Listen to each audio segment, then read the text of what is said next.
competing at a combined weight of 405 pounds. They are the reigning, defending, undisputed Racing Dudes Triple Crown champions of the world, the Magic Mike Show.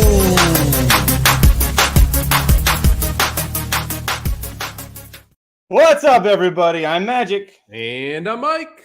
And this is the Magic Mike Show, episode 457. Mr. Somich. Derby set. Huzzah! Oh my gosh, I am so excited. I was telling you off air before we started.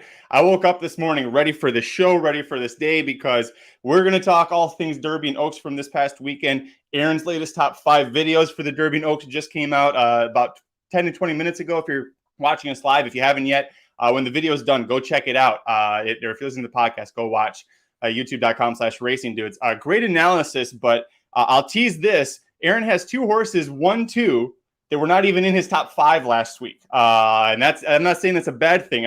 That's how much things change. That's how the picture changed. And as he says, the Kentucky Derby picture, clear as mud right now, Mike. Yeah, I mean, it's interesting. We were off air right before the show. I said something that I kind of stand by. This is one of the toughest years, like the last 10 years, to actually pick a Kentucky Derby winner and be like super confident in it. You have Forte. Obviously, no one's surprised if Forte wins. I don't think there's very many people that I know that are really excited to line up and like cut people off to get to the window to bet Forte at 2-1 or 5-2, things like that against the way this field is shaping up. After that, the amount of horses you can make a case for, the list just keeps growing every weekend versus shrinking. And that makes it really, really interesting as we move forward into this. I couldn't believe Aaron's number 2 on the list. I mean, I can't believe he's already fallen for this hype because, man, the Japanese hype is going to be tsunami size. I'm talking Godzilla size by the time we get first Saturday in May. It is going to be wild how bet those horses get. And I can't say it's completely wrong right now, which is also the other wild part of this. Obviously never seen a Japanese horse win the Derby, but they have been phenomenal all over the globe for about 2 years. We just saw Practical Move, who a lot of people think is a legit Derby horse. We'll get into that shortly. Get pressed by the B team. Kind of like when the B team comes over from Europe and runs on the turf and beats our A team. We're like, wait a second. Wait until the A team comes to Breeders' Cup. Right. Well, the A team's coming for the Derby. Dermisotogate. They're at Kentucky right now. Could this be the year? It's going to be a huge storyline leading up into this thing. And not only that, Mandarin Hero, second by a very close nose in the Santa Anita Derby. We'll talk about that race and that horse. They said afterwards that he doesn't have the points yet. He is just on the outside looking in, but it needs 3 scratches from the top 20 right now to get in. Very well could happen, but they said they had a flight scheduled for tomorrow back to Japan, and they canceled it. And they said, we're going to the Triple Crown, whether it's the Kentucky Derby or the Preakness Stakes. They're excited about that horse. And that got me super excited thinking about too. So, Truth Exposed brings a great point. The general public still isn't going to go for the Japanese horses because of Crown Pride. Summer's tomorrow. Very different horses, although Crown Pride and Dermisotogake, same jockey. Christophe Lemaire, world-class jockey normally. Dude, I hope you learned from last year because you're going to have a lot of people pissed off at you if you do the same sort of bullshit 6 furlong sprinter style running on Crown Pride. But Dermisotogake looking great. Lots to talk about. The chat's already blowing up. I love this. You want to just get right into it, buddy? No, I gotta say something. I'm really proud of myself today. We bought 4 fish and set up a fish tank. So we got 4 new Somich family members here. Lily is super excited about the fish. I'm trying to get her to name them after racehorses. So far, it has not worked. Fishy, and Goldie are 2 of the names. Neither of those are racehorses, but we're working on it. We're going to go 2 for 4. See if you can get her to agree that Goldie is short for Goldikova. There's 1. Yep. All right. Fishy. There's got to be a horse named Fishy. That's just a cute name. I like that one. Yeah, it's a bottom feeder, and she's like, it stays toward it's because it's the algae eater of the group. She's like, it stays toward on the bottom. We don't really need a great name. We'll just call it Fishy. It's like, all right, that works. You could also call it Red Route 1 if you wanted to go with the horse in the route. Oh, shots fired. Did you guys was that the Easter thing for it? Is that kind of your Easter celebration or what you guys did? No, she's homesick from school today, and she wanted a new pet, so we went and got fish. Oh, sorry to hear that. We went to a big farm yesterday. If you're watching on YouTube, you're like, Magic's a little. Those are some good answers too. I'm looking a little red. We were out at a farm, and so I've got a little bit of a Yeah, lots of red and then suddenly pale going on here. So hopefully I've got a shirt that's got all the paleness covered up and you just see the red. Somehow that's better. But big Kentucky Derby, Kentucky Oaks talk. Let's get into it. Riders up.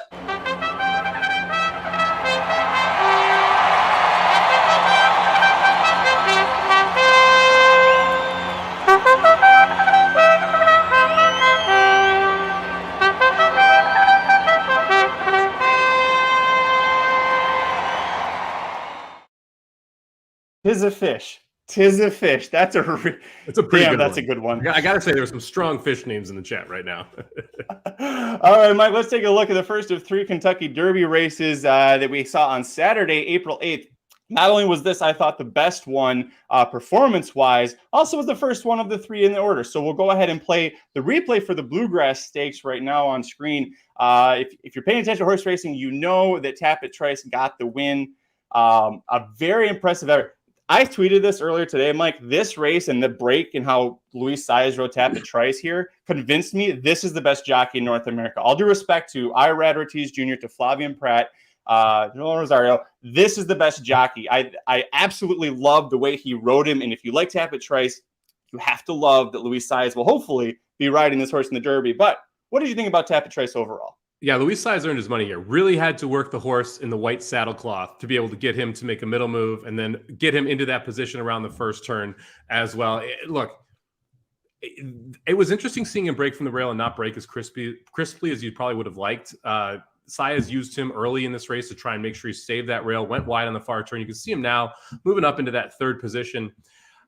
I thought this was a good race from Tapit Trice. I think that when you look at this and compare it to Practical Move, which we will soon, there was a lot of ways this trip wasn't perfectly ideal for Tapit Trice. And on the other side, Practical Move's trip was absolutely ideal, perfect in every way.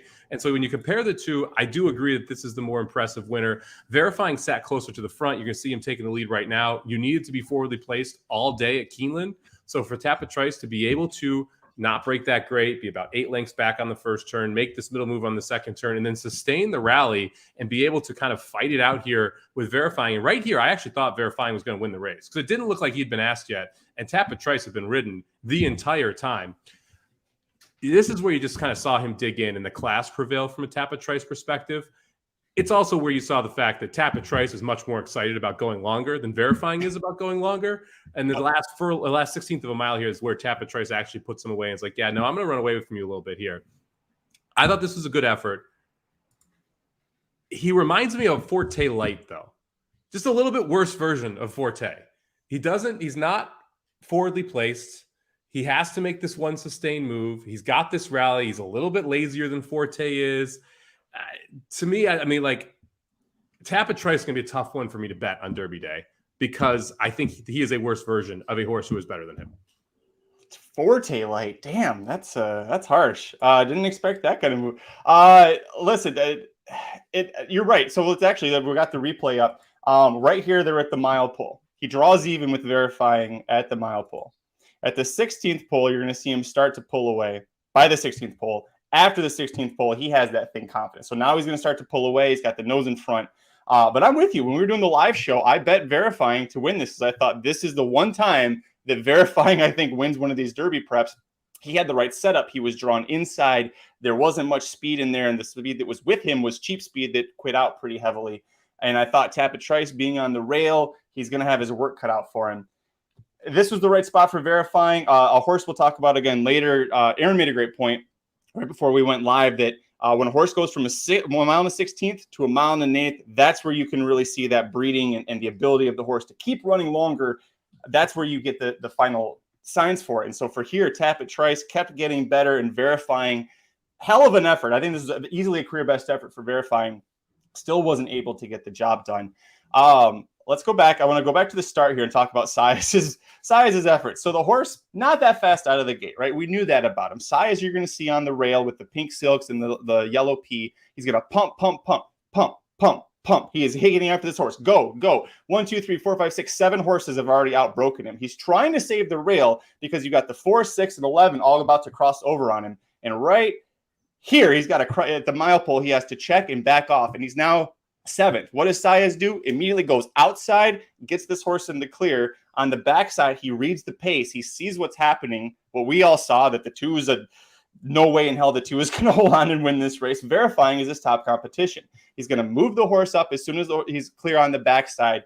Every little move Luis Saez made on this horse was the winning move. It was the correct move, and it's why the horse was able to win. Kentucky Derby, I'm with you. I'm very concerned about his running style still. The jockey did the right thing here, but post position, it matters for a lot of horses, Mike. It's really going to be a big difference maker for this horse. But I want to give you and Aaron credit both. You both said coming into this race that you would play Tapit Trice because of that race, the allowance race, when he beat Shesterkin at Gulfstream Park. Saez put him into the race quicker. He was closer to the pace. He was about this position going to the far turn at Gulfstream, and he powered home and was able to get the victory. So hats off to you guys on that one.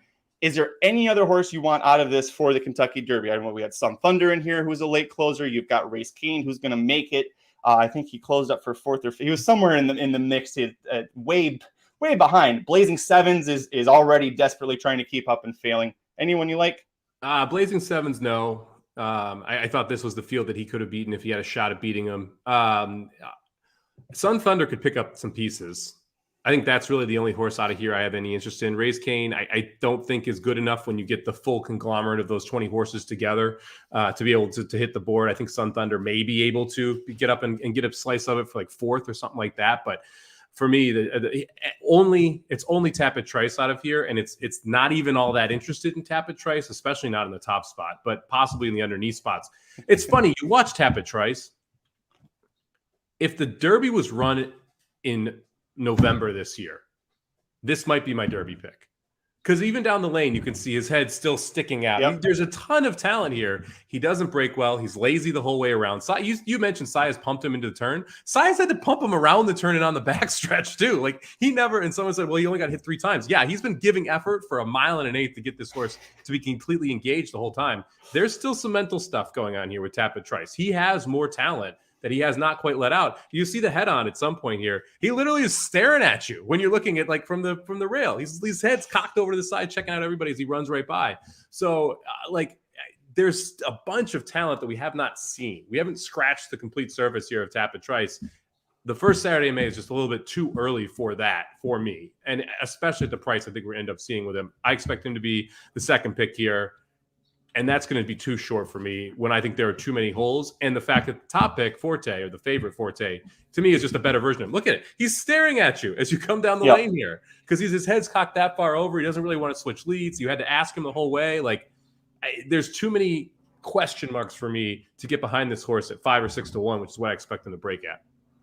Yeah, it's I love those angles there too. I think if you, by the way, if you got the Bluegrass betting Bible this week, you cashed again. If you played along with Aaron and Jared, I think that 1-3 exacta. I think they heard Aaron and Jared, or the horse heard Aaron and Jared screaming for that because that's when he started looking. As soon as he got ahead, he was like, "What? Somebody wants me to do something." I hear it. I've heard this voice. Jared, is that you? What are you doing here in Kentucky? Yeah, it was a little cocky, but again, if this horse gets his shit together, which he's a tap, it's going to take him a while. If he gets his shit together, I think this might be the best horse in this crop in terms of talent. And it's funny. Chris says, well, what if Forte is Tapit Trice light? He could be in August. He's just not in May. That's the problem, is that the Forte is a really mature for what he did in the Florida Derby. I thought was wildly impressive mentally, where he could stay off the gas for that long, get past, and then kind of pull to the outside and still run them down in the late. I don't think Tapit Trice, given the Florida Derby trip, wins the Florida Derby. Right? If he would not have been able to do what Forte did because of the mental aspect of it.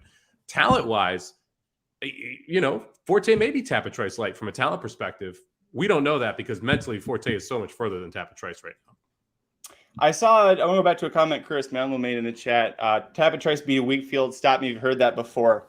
You're not wrong. This, outside of the top 2, wasn't really not that great of a field. As why Verifying was 2 to 1, but that doesn't mean. I mean, look how far ahead Tapit Trice and Verifying were from even Blazing Sevens. A grade 1 winner. A lot of these races, this is just not a superb crop from an all-star talent perspective, right? So a lot of these fields, they're weak. You're going to have, as far as the Oaks goes, John Lees and I were talking about it, and he said, the Oaks is really shaping up to be one hell of an allowance race with Wet Paint in there. So it's kind of, the Derby is not that far off either. There's a lot of horses that'll be filler. and you've got a few that'll be superstars or possible superstars. How about this? Before we move on from this race, let me ask one question to the chat and to you. What was the tough Kentucky Derby prep? What was the loaded field? The best field, and actually I was going to ask you this if you had it, and I was like, well, I didn't warn you in time, so I wasn't going to ask it. The Risen Star Stakes. The Risen Star Stakes to me was the best prep we've seen all year because you had Angel of Empire go on to win the Arkansas Derby. You had 2 fills go win the Jeff Ruby Stakes. Sun Thunder has continued to be Sun Thunder and show up. I think the Risen Star was the best. So the best prep race, you're saying Sun Thunder was the 3rd best horse in it?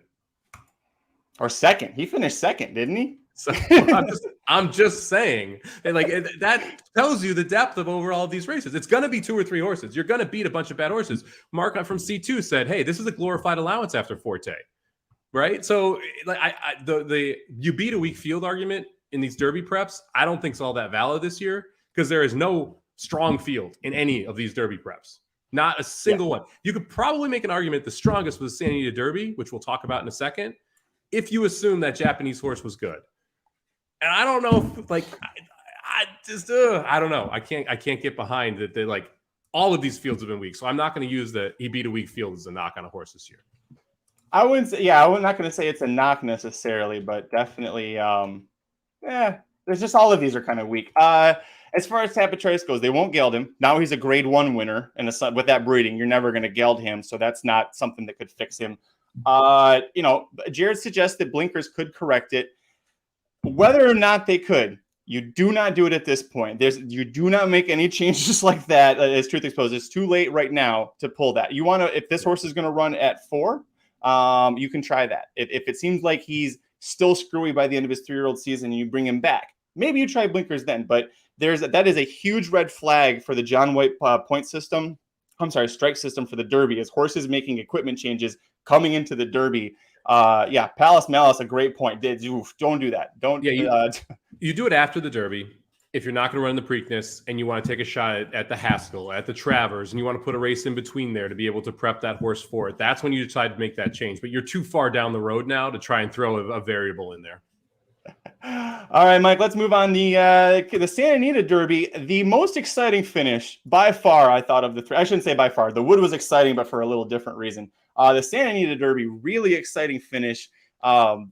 Practical Move. He got the dream trip for the 2nd straight race.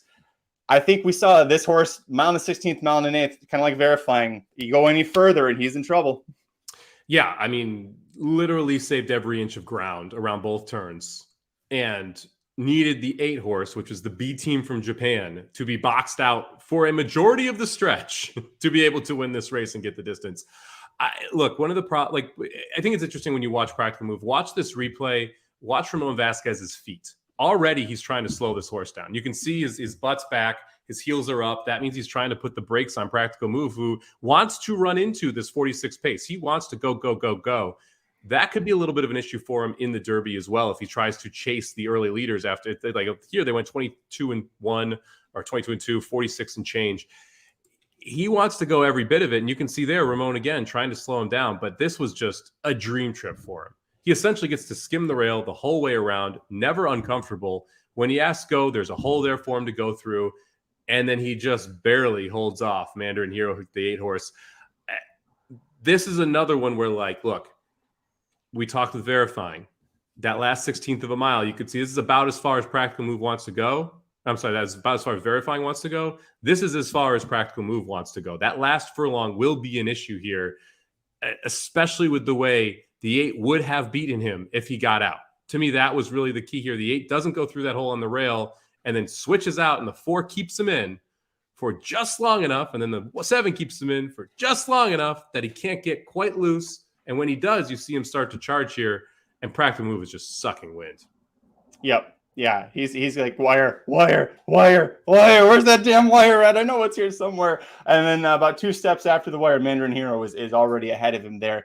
As soon as we saw the final time, I'm like, hey, 148 and 3, that's pretty fast. And then I looked at the mile and they went 13 seconds. Practical Move was 13 seconds sucking wind, like you said. That reminded me of our boy Wade Barrio in the Florida Derby, how he was. You look back on it now with rose-colored 2020 glasses, but that horse, as soon as he was that final eighth, he was just like, and he was struggling, and Charge It was able to almost get by him there. National Treasure had a really solid gallop out. I was going to talk about him. He did not have a great ride. And actually, if you watch going into the far turn, if I can find the spot, he was sitting there right behind Practical Move. He's going to try and go 3 wide. And then he gets boxed in by Skinner and Mandarin Hero, and he has to run right up the S to the 4-1 in Vermilion, who's fading. He's at right about there. Velasquez has to slam on the brakes, pulls up at the quarter pole, and then re-rallies a little bit. But I thought it was a great point from Nick Feldman. The 4 was on a fast pace the whole way, got past, clearly not meant for the distance, and he's only 3 lengths away from these leaders. I think if there's anything that's damning about the 5 and the 7 especially, it's that 4 should not have been that close to that horse. Well, and real quick, Jared Rogers' comment, Tapit Trice last quarter was 12-4. Obviously, we saw 13 here from Practical Move. This, to me, and the reason why I think Tapit Trice's race was more impressive, again, not betting either of these horses on Derby Day to win. Tapit Trice was 4 wide, and had a bad trip versus, well, I guess he saved ground on the first turn, then 4 wide second turn, but had to check a little bit. Versus Practical Move got a perfect trip the entire way around, right? So you have, and Verifying also Tapit Trice beat Verifying, who got a perfect trip, and Practical Move almost lost to Mandarin Hero, who got a bad trip. So you have perfect trip versus bad trip, and bad trip versus perfect trip. Both of them win, but when you have one that just trips out and the other that had to struggle to do it, I'm always going to go with the horse that struggled to do it versus the one tripping out. We've got the audio muted on the replay because otherwise this would just be an absolute mess. But Frank Miramati made a hell of a call too. When it got to about the 16th pole and it looked like Mandarin Hero was coming and could win that, Frank Miramati can call a big race as well as anybody. So it sounded like a Breeders' Cup race for sure. And last point on this one, we all feel this way, Kevin. I wish Go Rocket Ride would have run. If he runs, does he win by 3 lengths, 4 lengths? I mean, that horse, off of what we saw from the San Felipe and expecting improvement, you would have think that horse would have been long gone. I would have had a large win wager, and I think I would have cashed it. We'll just put it that way. That was my plan, was to go all in the Santa Anita tournament on Go Rocket Ride. And I have a feeling I would have cashed that all in bet. Jared, it was Jared's best, or I should say heaviest bet for the betting Bible. It was his strongest opinion. Aaron is nodding his head. He had a very strong opinion on the horse. We thought that it was easy Go Rocket Ride. It would have been a 3-5 exacta, right? The Go Rocket Ride over Practical Move. All right. Mandarin Hero, moving forward. What do you think about this horse? This was only his second start as a 3-year-old. It was his first time in North America. He had to ship and come over here and deal with this. He's going to be staying in America, and if he gets into the Derby or not, and then the Preakness is his other option. Do you like Mandarin Hero out of this race? I don't know yet. This is one of those that I'm gonna have to figure out what I'm gonna do with, and this to me makes Derma Sotogate more interesting because this was the B team, and the A team you get a little more concerned about if this is how well the B team runs. However, I said I'm not using Practical Move in the Derby. I wouldn't be using Skinner or National Treasure either until you have him sitting there in the second spot, and you kind of wonder, okay.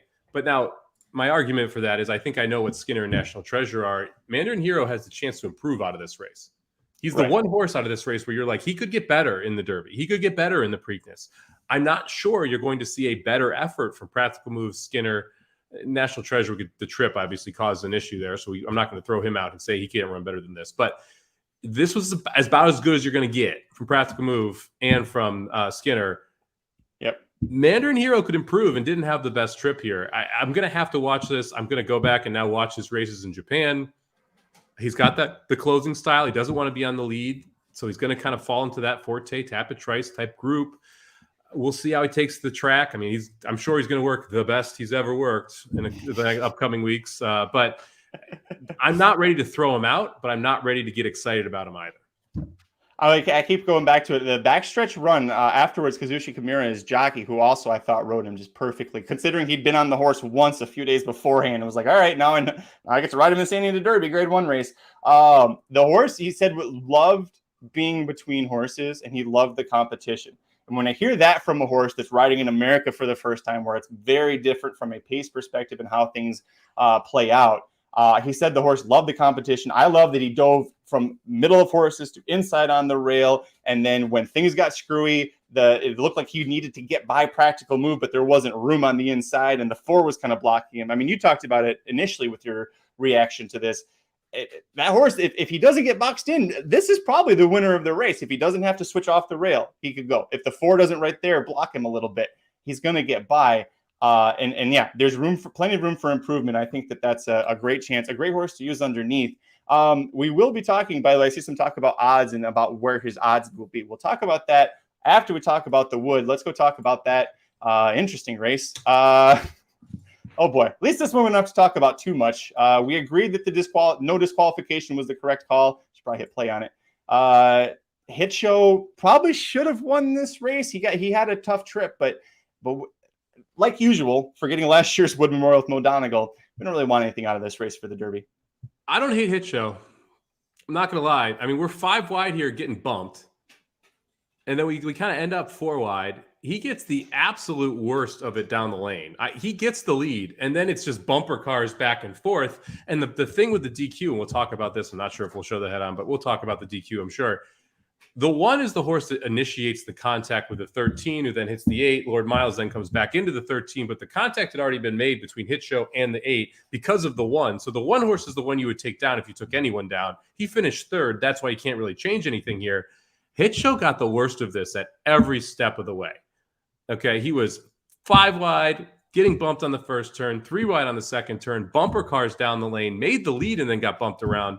Look, the time sucks. But out of this race, he's the only one I have interest in, and we're going to talk about the odds in a second. Hit Show and Lord Miles are the same price in the Derby right now. That's dumb. It should not be the same price. Hit Show should be significantly shorter than Lord Miles to win the Kentucky Derby. So I'm willing to give Hit Show a little bit of a pass here. Yeah, and Kevin, that's a good timing. Kevin B asking if you like more Hit Show or verifying. I agree. As far as the Derby goes, I think that he's built more for the Derby. He's got a better chance at hitting the board in the Derby than verifying. Unless verifying somehow is lone speed, but it really doesn't look like that'll be the case. There was a point where I thought our boy Arctic Arrogance might make it work, and then he completed a mile, and then I went, oh, okay, we know he's right there. Okay, we know he's distance limited. Bye-bye, Arctic Arrogance. Yeah. I mean, here he takes the lead. Hit Show's ahead right there. And that's when all this tussling starts happening. Yeah. Oof. You're talking about, I mean, you can't completely compare raw times from track to track to track, right? That's why speed figures are created. Aqueduct, always a deeper, slower track than the other ones, especially, the warmer tracks especially are quite faster, but nothing about this was that impressive. I don't know if Hit Show has a clean trip, if it's really, if the difference in time that he might have completed it would have been significant enough. So Hit Show, maybe you take out of this if you like him. You got a low 90s buyer for it. Not something I'm really that excited about. Anybody else in here? I mean, the one Dreamlike is a maiden still, right? So you could like him, but at least he's not going to go to the Derby. He doesn't have enough points. No, he's more of a horse to keep an eye on for the Travers, for the Curlin, for the Jim Dandy. I mean, that's going to be a horse that Pletcher's going to have in graded stakes at Saratoga. Yeah, Aaron's in the chat. Says Dreamlike doesn't like to win. That's a good horse you could start using. I mean, he really is. He's like half of a nose away from finishing second for the 3rd straight time in his career on that one. But hey, Paco Lopez is going to be in the Kentucky Derby. So that means if Lord Miles draws, say, post 8 again in the 20-horse field, 3 horses either side of that horse, don't bet them, because Paco is just going to come out of there steering both ways at the same time. It's not going to be a good effort there. I see a few people in the chat had this horse. I know Curtis Manlin said that they had this. Ed Burke, I think, saw a win play show. So if you bet Lord Miles, and shout out to Andrew Champagne, friend of the show, he touted this horse on Twitter beforehand, saying, I know it's bonkers, but I like Lord Miles. It wasn't bonkers if you played him. He got 59-1 on him, Mike. No, 59-1's great. And he made a logical argument versus just, I like Lord Miles, right? He specifically talked about the trip. And now you're seeing the bumping here. He specifically talked about what Safi shifting up there in the trip last time out. So all more power to him. But again, you look at this, 59-1, 8-5, same price in the Derby right now. I mean, and again, I agree with the chat here. I'm not saying Hit Show's going to go out and win the Derby. I'm saying out of that race, the only horse I want is Hit Show. Yeah. Speaking of prices, let's pull this up. You got the offshore odds, and this always makes me laugh because you can still get Arabian Lion at 66-1. You can get Giant Mischief at 66-1. There's a lot going on here. Mike's going to dip out for a second. I'll lay this out. But Forte right now is still overseas trading as not only the favorite at plus 320. Oh, sorry, Mike. Go ahead. Pull yourself back in. Trading at plus 325, but is still almost twice the price of Tapit Trice. So when people were thinking that Tapit Trice will now be the favorite, or that the Japanese horses might end up being the favorite, overseas right now, it's telling us it's still Forte that's going to be the favorite in this race in the Kentucky Derby, Mike. Yeah, I don't understand how Forte isn't the favorite in this race. I would be shocked if Forte goes off at 7-2, which is right, like if the 3-1, 7-2 range is what this is projecting here. I think that's higher than what you're going to see on Forte on race day.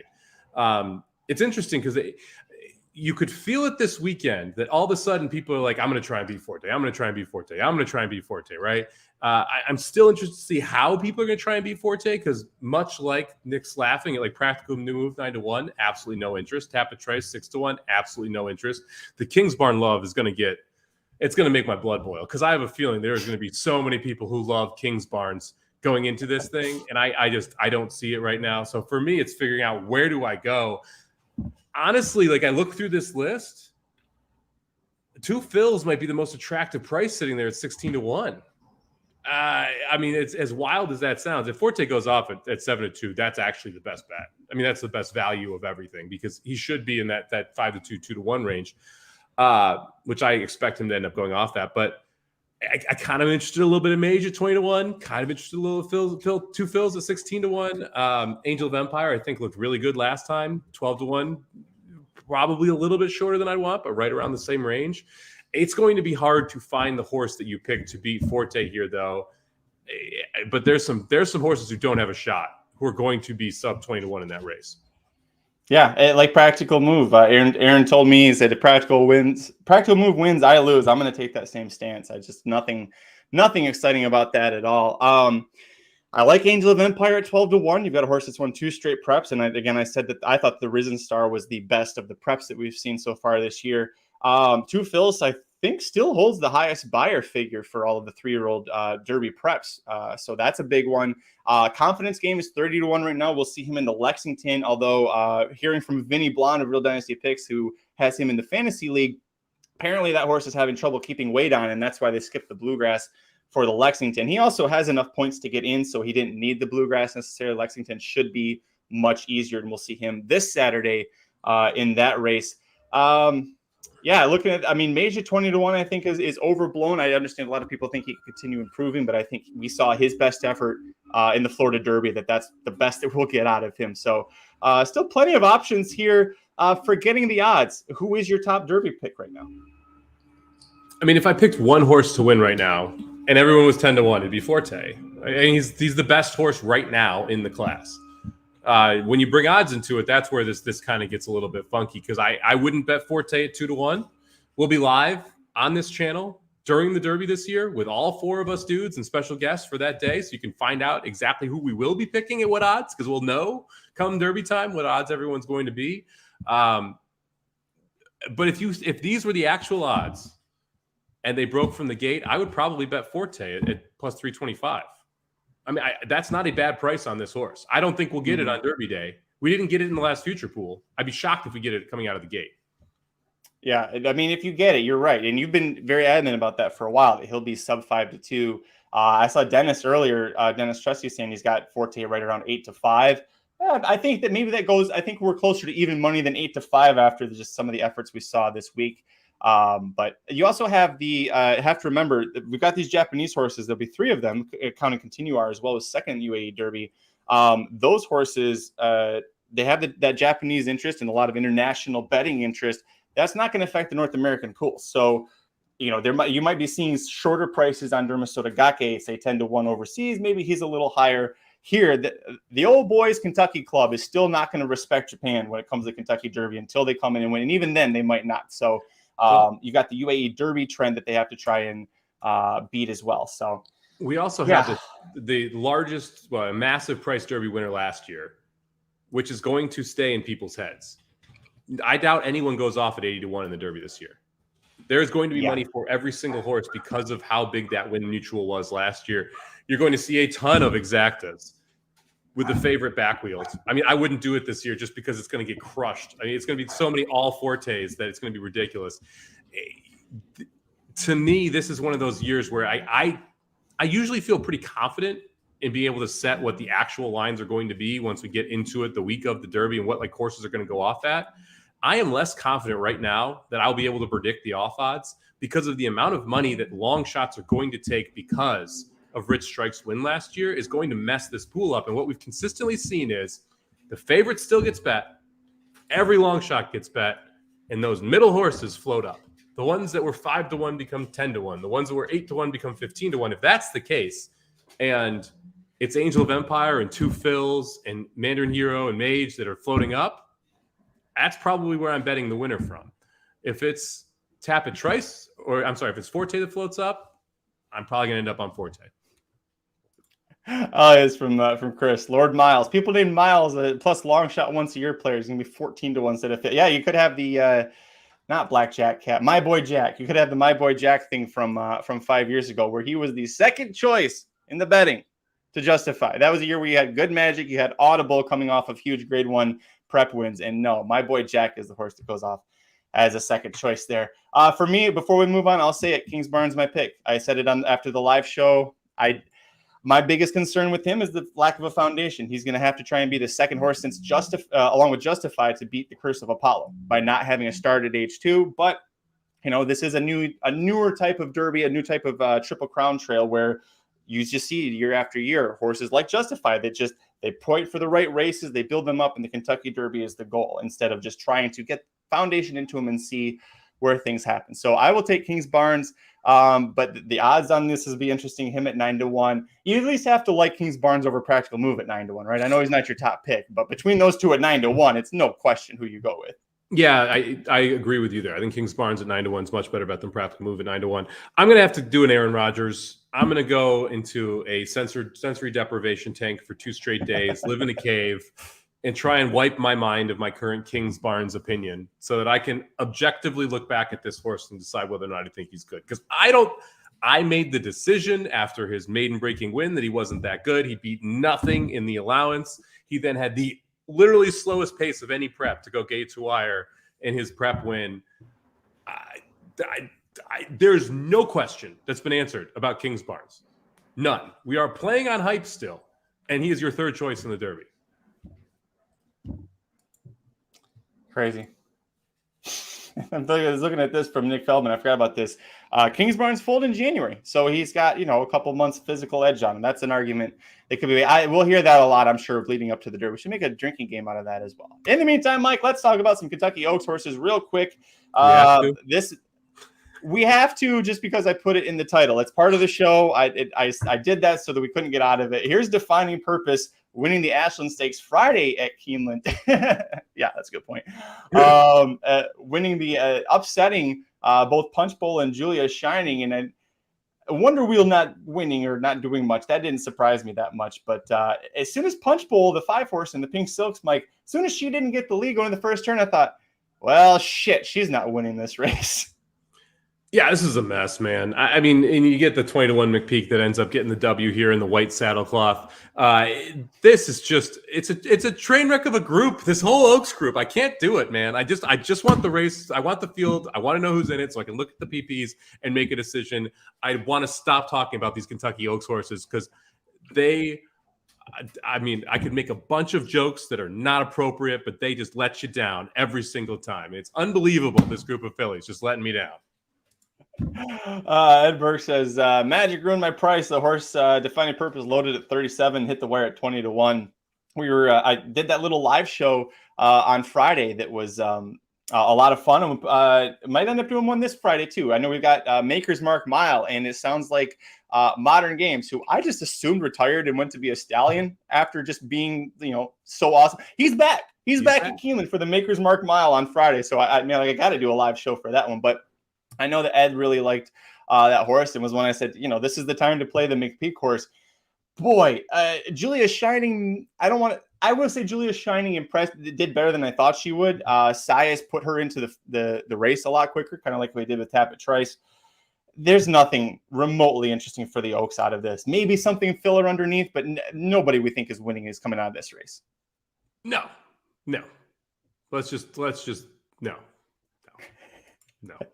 I can't with these races. They're great, awesome horses, good, blah, blah. No, this whole class is ridiculous. There's no one that's actually good except for maybe Botanical and Wet Paint. Everyone else is not good, and they're just trading bad efforts. That's the thing. It's just like there's no show efforts from some of these fillies where it's just like, yeah, I'm not even gonna run today. Nah, I'm good. I'm gonna run last. Whatever. Don't care. It has been ridiculous this entire Oaks prep season. So no, I don't want anything out of this race. If Wet Paint and Botanical aren't in this race, I'm not interested in this race. Julia Shining, I think she can definitely grind up and hit the board. That's about it from that one. Real quick, let's head over the horse that I think we all would pick for the Kentucky, well, at least be a top contender for the Kentucky Oaks if she was even eligible. Faiza, now 5 for 5. I love this race because of the effort from Faiza. I was very pissed because I had a 5-6 exacta that I was really sure was going to cash, and it just missed it. The Miller juice was just a little bit too much to overcome. But Faiza wins for Bob Baffert. Instead of talking about this, because we don't like anything out of this race, we'll say that right now. We definitely hate and tell me no lies for the Kentucky Oaks. What about the decision by the owner, who also owned Gamine, to keep the horse with Bob Baffert and refuse to switch and willingly, voluntarily say no Kentucky Oaks for this filly? I like it because he's looking ahead. He's got the CCA. He's got all these races at Saratoga where there's just as much money, just as many grade ones that you can win. Do you agree? Yeah, I agree. I mean, look, the Kentucky Oaks is obviously a very important horse race. It doesn't hold a candle to the Kentucky Derby from just an overall perspective of if you are a owner of a horse and you want to win a race. The Kentucky Oaks for a filly, you mentioned the CCA Oaks. I would say the Breeders' Cup Distaff is has more prowess there. There are more races for the fillies that mean more. There is no Kentucky Derby. There's no real Triple Crown for the fillies, right? So to me, the Oaks is a great race. It's an awesome idea. I love that we have it, but it does not hold the same weight the Kentucky Derby does, especially when we're talking breeding, obviously, because you have the males who are going to the breeding shed and breeding 150 times a year, and the fillies are having one baby. So it's not nearly the same thing for these two different, for males and females when you're in racing in that light. So I don't mind not moving her over at all. I think it's probably the right decision. We've seen what happened with Baffert horses leaving. It hadn't been great for most of them. So I like the idea of keeping her with Bob Baffert here, letting them plan out a full year-long schedule and not have that be overly influenced by one specific day of the year. Car Ramrod always has a great comment. It says, I haven't been this let down by a group of fillies since I went to that all-girls school's junior prom. Oh, boy. See, I can't make the jokes. The chat can make the jokes. I can't make the jokes. The chat makes the jokes. We just read them on air. That's all we do here. Yeah, all right. We'll skip ahead to from this one. Let's go talk about a feel-good story. Trainer Ray Handel. Nice, upstanding, clean trainer. Getting his first graded stakes win here with Promise Her America. This is one when you look back, you go, well, I guess you could see how she wins this as a bad field, really, of fillies in the Gazelle Stakes at Aqueduct, and she had the breeding to get better as she got longer. Any interest from any horses in this race, Mike? Where's Botanical or Wet Paint in this race, Magic? 7. I'm going to regress back to my last guy. No, I have no interest in any of these horses in the Oaks. This was race 3 on the card. That tells you all you need to know about this race. The fact that it was race 3. They're running it that early in the day. You know this isn't going to be a great race. They were expecting a call to be able to just dominate this field. She's 3 wide on both turns. Doesn't get a very good trip.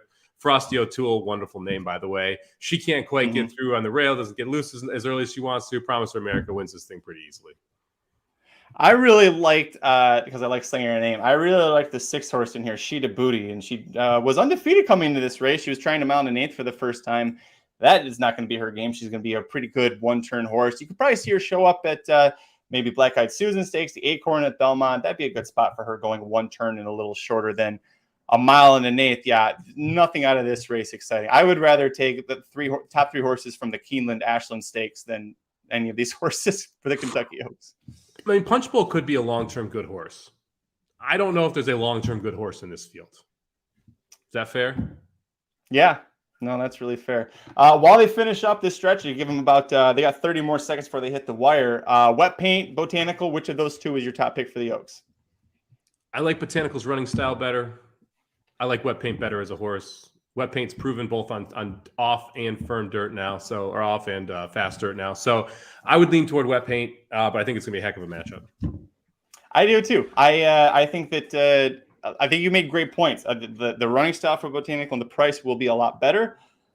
There's no reason why Wet Paint's not going to win that race. We saw last year with Secret Oath, a horse that definitely is not forwardly placed early. She had no issue. She just went 4 wide off the turn, and when she kicked that motor into gear, she took off. Wet Paint will probably do the same thing. What odds do you think, now that we've seen pretty much every Oaks prep, save for the Beaumont on Sunday, what odds do you think Wet Paint goes off at in the Kentucky Oaks? The size of the field matters, right? Size matters with this thing because. Right. So I've heard. Yeah, that's the size matters with the fillies because we're not guaranteed 20 horses here, right? So we may have a 10 horse field, may have, but we don't know. It's not 14 every year though. We don't always have those 14 horses that end up there. Right. If it's a full field of 14, you're probably looking at, I'm going to say 8-5 on Wet Paint, 5-2 on Botanical. If we're at like 10, if we don't have the full field, if we have scratches, defections, I think you could see both of them under 2-1. Who's third choice? Who's third choice from this? That's why I think they're both going to be short. Yeah. There's no one that you're like, oh no, yeah, and tell me no lie, it should be 5-1. No, there's no one that's going to be in that 4-1 to 6-1 range, right? It's going to be two short prices, and then all of a sudden you're going to be at 8-10-1. I could see 6-1. I could see 6-1 on the McPeak horse that won, and I already forgot her name. That's a great sign because she did win the stakes at the end of the year at Oaklawn as a 2-year-old going 2 turns. She ran into Wet Paint, and you could say that both of those efforts when she lost to Wet Paint, one of them she finished second. It was sloppy. It was muddy. And she did a lot better on a fast track. And then she got the win in a grade 1 over Julia Shining, who's the other horse I think is probably going to be your third choice. I think it's Julia Shining and then whoever, again, the name already escapes me, the horse that won the Oaks race. I think those are the only two that are possibly under double digits other than the 2 Cox horses. Yeah, see, I both are going to be 8-1 at best in my mind. And if you've got Pretty Mischievous, I guess, yeah, she's probably going to be a third. That's a good one. I was trying to remember Fairgrounds. I was like, there's a horse over there. I just edited Aaron's damn top 5. He's got her third. I should have said Pretty Mischievous. Yeah, I guess Southlawn probably the most interesting of any of the horses you mentioned, or that have been mentioned. From could they upset the apple cart and beat the other two? Southlawn I thought was actually pretty impressive at Oaklawn, like the name Southlawn at Oaklawn.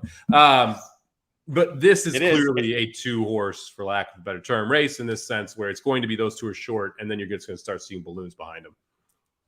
The Beaumont is an Oaks prep, just like the Lexington is a Derby prep. They're worth, I think, 20 points to the winner, so it's really nothing. And the Beaumont's a 7-furlong race, so you're probably not going to see a great horse come out of that for the Kentucky Oaks. I don't even know that the Beaumont winner usually goes to the Kentucky Oaks. They usually keep that horse that wins at one turn. The curtains are moving back here because it's nice and gorgeous weather-wise here, and so I was trying to air the house out. We got all the windows open, but every once in a while it moves back there, and something I think usually the dog likes to sit there and sunbathe. I keep thinking it's him. I want to kick him out of here. No, he's not in here. So that's the motion of the ocean back there, right? It is the motion of the ocean back there. You're right. Thanks everybody for joining us. This has been a great show covering Kentucky Derby, Kentucky Oaks news. We're less than 4 weeks away, so at racingnews.com, we are going to be coming at you with all sorts of great content. Let me pull up the site here real quick. The updated Derby rankings, new Oaks top 5. Those are both live right now. They went live right before the show did. So go check those out at racingdudes.com. Check out the replays for all of the Derby and Oaks preps. We have every single one there, as well as youtube.com/racingdudes. Hell of a weekend, a lot of fun. I know that the Betting Bible absolutely crushed once again. That's 2 straight, Florida Derby and then Bluegrass Stakes Day. So congrats to Aaron and Jared on those. If you guys aren't aware, we revamped the wagering guide. It's a lot more streamlined. There's not nearly as much filler and really focuses in on what Aaron and Jared's prime opinions are. So if they really like to bet a race, great. If they say they don't have an opinion, or in Goodnight Olive's case in the Madison, they just said there's absolutely no value to play her in this spot, which was true. 1-5, she won, but wasn't a great looking 1-5. That's what they give you there. And they'll tell you where to press your opinions. And that's really how you make money on these big days. Also, shout out to Alex, Alex H. I forget her last name, but Alex has been a longtime supporter and watcher. She hit the Pick 5 at Keeneland, Frankensteining our 2 tickets together. You and I were kind of, we had a couple of things covered and a couple of things not. You gave out "Hear My Song," which was the big way to kick things off in the Commonwealth there. Nakatomi, you let me down. That's okay. It's my fault for singling that horse, I know. But congrats to you. Mike and I will be back on Thursday. We'll have another live show covering Keeneland Pick 5 sequence there. The Lexington Stakes is going on. There's a turf race. The Jenny Wiley Stakes, grade 1 race. That'll be going on. Hopefully that's part of the Pick 5 sequence. So we'll have all of that covered. Anything else you want to talk about before we get out of here? No, I mean, this is a kind of a fun time here. We get a little bit of calm before the storm now, and then it just kind of ramps back up heading into the Derby. Make sure you subscribe to the channel. Make sure that you are hitting the like button when you're watching these. We've got a ton more live shows coming up leading into the Kentucky Derby. We'll be live on Kentucky Derby Day, going through all the stakes races with you right here. So make sure you're checking that out as well. Also, Dudes Who Bet Daily every Wednesday through Sunday, 9 a.m., noon Eastern. Profitable for the year, baby. Been just creeping it up on that show. The best bets around the sports and horse racing world. So make sure you're checking out that as well. Like I said, just subscribe to the channel. Just hang out, have it on in the background. We'll pop up every now and then and have a little good time. Yeah, it's good. Jared was signing autograph. Now that's weird because I would have thought of either of the two. It would have been Aaron because he's the one whose face is all over the YouTube channel and doing 18 different shows. I bet someone walked up and asked for an autograph, and Jared just whipped out a pen and started signing it. He's got I can confirm this. He's got handwriting like a doctor. It's you have no idea who signed that afterwards. Thank you, Noble Boss. It's a great job, guys. Keeneland's not open and paying out huge. Yeah, it's great. Hopefully we'll keep going. Wait a second. If he did sign one for Dennis, can you send it into PSA to authenticate the autograph and see what they say when you send it into authenticated Jared Welch autograph? That's incredible. I love that. Real quick too. I meant to touch on this top of the show, but we have a lot of viewers and friends in Kentucky and in Louisville. Hopefully everybody's okay. Really scary shit going on out there, but I hope everybody, all of our listeners and their families and friends are doing all right. All right. Thank you everybody for joining us. We'll be back, like I said, on Thursday. And like Mike said, catch us every Wednesday through Sunday at 9 a.m. Eastern. No, 9 a.m. Pacific, 12 noon Eastern for Dudes Who Bet Daily. I was very happy that my Hideki Matsuyama top 20 in the Masters ended up cashing. He was like 15th, 16th the entire weekend. Every time I check, he's like, nope, he's still right there. That's all he bet him to show. That's all he got to do to make some money. Right there, buddy. Follow us on Twitter. I'm at Curtis Kalleward. He is at Somobomb 18, number 1, number 8, corporate overlords at racing_dudes. We will see you on Wednesday and Thursday. Until then, I'm Magic. And I'm Mike. Good luck this week. The Magic Mike Show, where you hear the experts speak. The Magic Mike Show. Tune into the show every week. The Magic Mike Show. You can trust the show is the bomb because it's being brought to you by RacingDudes.com.